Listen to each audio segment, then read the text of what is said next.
गुरु के चरणों में नमन करते हुए, इस बलिदानी सप्ताह को नमन करते हुए मैं सबसे पहले धन्यवाद करना चाहूंगा दिल्ली सरकार के पूर्व मंत्री वली साहब का और यहां की कमेटी का, जिन्होंने मुझे अपनी बात कहने का मौका इस अवसर पर दिया। पूरे देश का किसान आज आंदोलित है। देश के करोड़ों किसानों की एक ही मांग है कि ये काला कानून वापस लिया जाए, और अपनी इस मांग को लेकर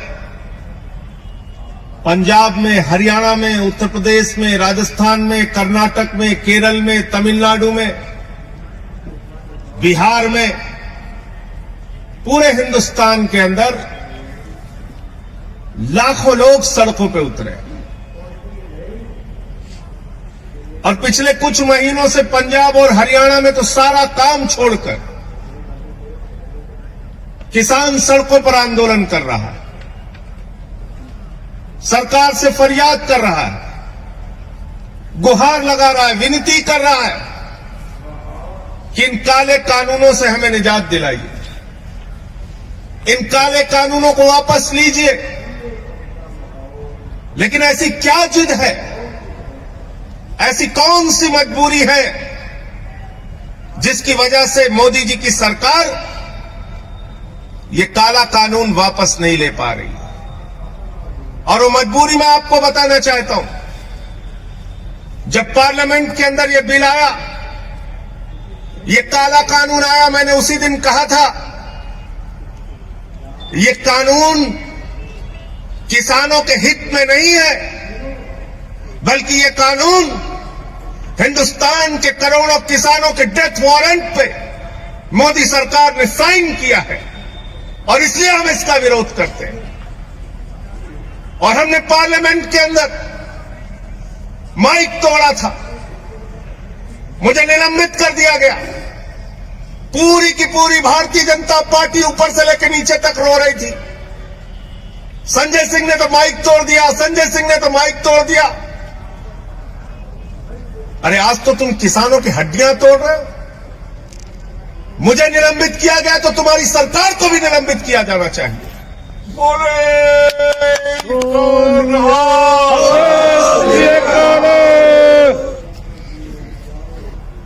आप ये काला कानून लेकर आए, इस काले कानून के अंदर एमएसपी की गारंटी का एक शब्द नहीं। मैंने पूछा इसमें एमएसपी की गारंटी कहां है? बोले साहब मोदी जी ने भाषण दे दिया, आप मान लीजिए। मैंने कहा मोदी जी ने कहा था 15 लाख हर खाते में आएंगे, बाद में कह दिया जुमला है। मोदी जी ने कहा था 2 करोड़ रोजगार हर साल मिलेंगे, बाद में कह दिया जुमला है। मोदी जी ने कहा जीएसटी से देश में दूसरी आजादी मिल जाएगी, बाद में राज्यों का शेयर नहीं दिया। मोदी जी ने कहा था इस देश के अंदर नोटबंदी से देश की तकदीर बदल जाएगी। अब नोटबंदी के फायदे हमें गिनाना तो दूर की बात है, जो नुकसान हुए इस पर बातचीत करना नहीं चाहते।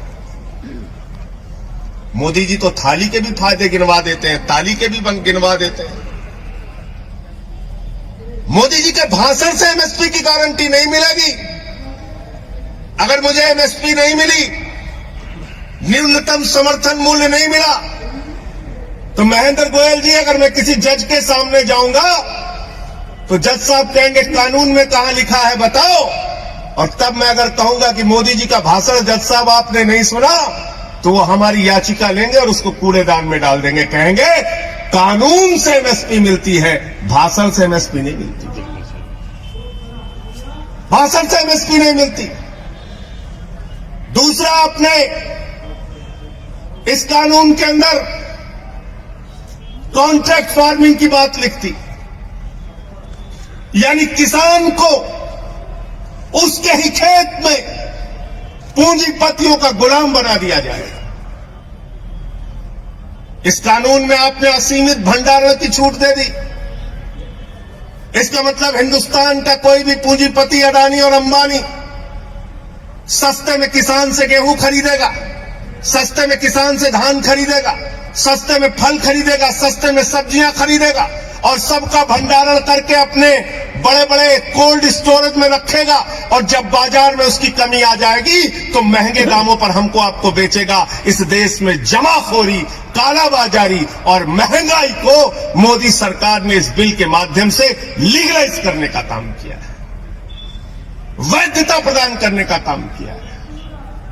आप कहते हैं ये बिल किसानों को समझ में नहीं आता। मोदी जी भाषण देके समझा रहे हैं, उनके मंत्री भाषण देके समझा रहे हैं, कहते हैं बिल समझ में नहीं आया, बिल समझ में नहीं आया। अरे मैं तो ये कहना चाहता हूं किसानों को ये बिल समझ में आ गया है, ये आपकी प्रॉब्लम है। ये आपकी प्रॉब्लम है कि किसानों को ये बिल समझ में आ गया है और इसलिए आज पूरे देश का किसान आंदोलनरत है। मुझे पीड़ा होती है, तकलीफ होती है मुझे जब आप उन अन्नदाताओं को आतंकवादी कहते हैं, शहीद आजम भगत सिंह के वंशजों को आतंकवादी कहते हैं, शहीद उधम सिंह के वंशजों को आतंकवादी कहते हैं, शहीद लाला लाजपत राय के वंशजों को आतंकवादी कहते हैं, शहीद करतार सिंह सराफा के वंशजों को आतंकवादी कहते हैं। जलियांवाला बाग कांड में जिन लोगों ने अपनी शहादत दी उनके वंशजों को जो लोग आतंकवादी कहते हैं, उनको इस देश की सत्ता पर एक मिनट भी रहने का अधिकार नहीं, मैं कहना चाहता हूं।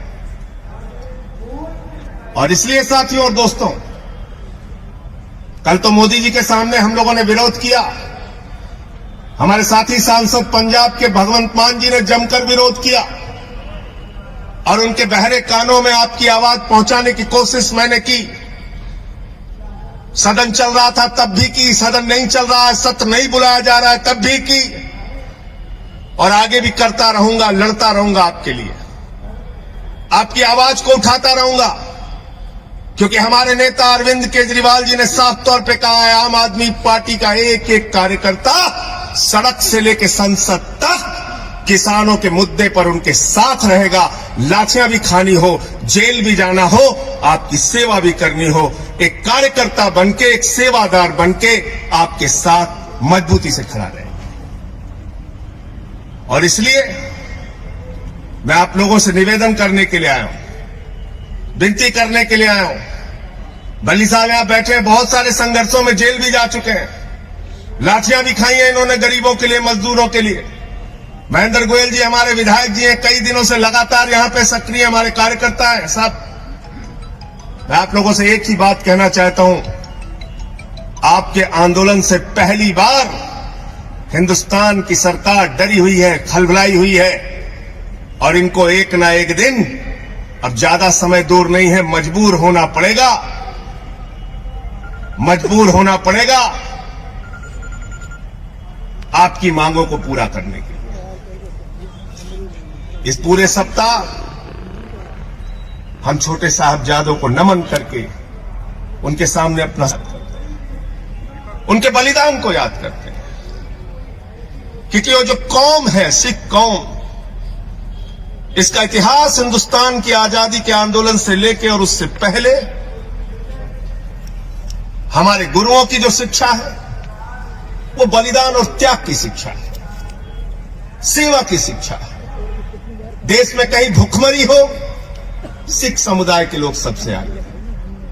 देश में कहीं आपदा आ जाए, सिख समुदाय के लोग सबसे आगे। देश में कहीं भूकंप आ जाए, बाढ़ आ जाए, सिख समुदाय के लोग सबसे आगे। तो इस कौम को, अपने गुरुओं को नमन करते हुए, छोटे साहबजादों के त्याग और बलिदान को याद करते हुए, उसके सामने सर झुकाते हुए हम सब ये संकल्प लेते हैं कि इस लड़ाई को हम लड़ेंगे और जीतेंगे। बहुत बहुत धन्यवाद और आभार, आपने मुझे यहां बुलाया और अपनी बात कहने का मौका दिया। धन्यवाद।